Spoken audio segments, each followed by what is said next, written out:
শরীয়তপুর জেলার সদর উপজেলার ষোলপাড়া ইউনিয়নের গঙ্গানগর বাজারে গরু চুরি করে মাংস বিক্রি করার সময় ধরা পড়ার অভিযোগ উঠেছে।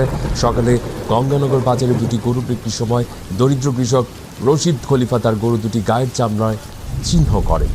বিষয়টি তাৎক্ষণিকভাবে পুলিশকে জানানো হলে চিকন্দি ফাঁড়ির পুলিশ ঘটনাস্থলে এসে অভিযান চালায়। এই সময় একজন সহযোগীর আটক করা হয় এবং গরুর মাংস উদ্ধার করা হয়। ঘটনার পর এলাকায় চরম ক্ষোভ প্রকাশ করেছেন তারা। জানান, গত কয়েক বছর ধরে এলাকায় একাধিকবার গরু চুরির ঘটনা ঘটলেও দীর্ঘদিন চোর শনাক্ত করা সম্ভব হয়নি। এলাকাবাসী ও ক্ষতিগ্রস্ত কৃষকরা এই ঘটনায় জড়িতদের বিরুদ্ধে দৃষ্টান্তমূলক শাস্তির দাবি জানিয়ে প্রশাসনের কঠোর হস্তক্ষেপ কামনা করেছেন।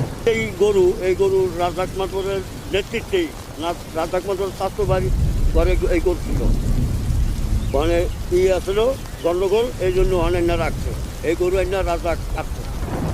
দুইটা গরু, দুইটা বাচ্চা গরু। পয়সায় ঘটনা করেছিল রাজাক মাতবর। গতকালকে গরু হারাইছে প্রায় 2:30টার দিকে। পরে আর কি তার বাড়িতে আর কি এই সকালবেলা বাজার আর পরে আর দোকানে আর কি এখানে পাওয়া গেছে আর কি চামড়া আর গরু হারাইছে। উনি আইয়া আপনাকে তোমার চামড়া কোথায়, চামড়া না দেয় উনি পলাই গেছে গা। দুই ভাই দুই গরু কাছে গরু আসছে, দুইটা দোনো ভাই দুইটা গরু কাছে। মাঝে মাঝে এলাকায় যে গরু হারায় এক এক জায়গায় অর্ডার দেয়, জনে গরু কাটে এখানে দুই ভাই মিলে জেলে বেছে। খলিফা বাড়ি রশিদ খলিফার গরু রাত্রে অকুপাইড টাইনা চুরি করে রাত্রে নিয়ে আসছে, আইনা চুরি করে বাজার এনে বেসছে। বিয়ানে গরু আনতে গেছি, গরু নাই। রাজাক মাতবরের বাড়ির পাশে গরু বাঁধা সন্দেহ করছে। যার কাছে পাইছে রাজাক মাতবর। আমার দুটা গাড়ি লয়ে গেছে, আমার মেয়ে অসুস্থ ছিল, আমি এই গরু বেঁচে আমার মেয়ে চিকিৎসা করতাম।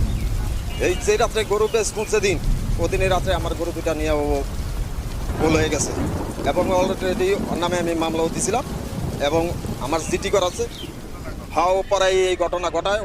ও রাত্রে আমার সাথে 2টা-2:30 বাজে মধ্যে দেওয়া হয়। রাজাক মানে আমরা এখান থেকে জব করে আমরা বাড়িতে বাসা লেগে গেছে। আমি তাই অনুদার করছি একটা আমরা ও আমার থেকে মানে করে পয়সা সিসি নেই, ও চামড়াটা লইয়া আইয়া হেন থেকে পালাইছে। চামড়াটা আমার কাছে অন্তরি আছে। ওরা রাত্রে চুরি করে কাটে, রায় দিন হলে কাটে। আর এই যে কাটে যেভাবে বেতন আমাকে আমরা ধরা খাইছি, আমাকে আমরা পাইছি দেখে না আমরা কইতেছি বলে হওয়ার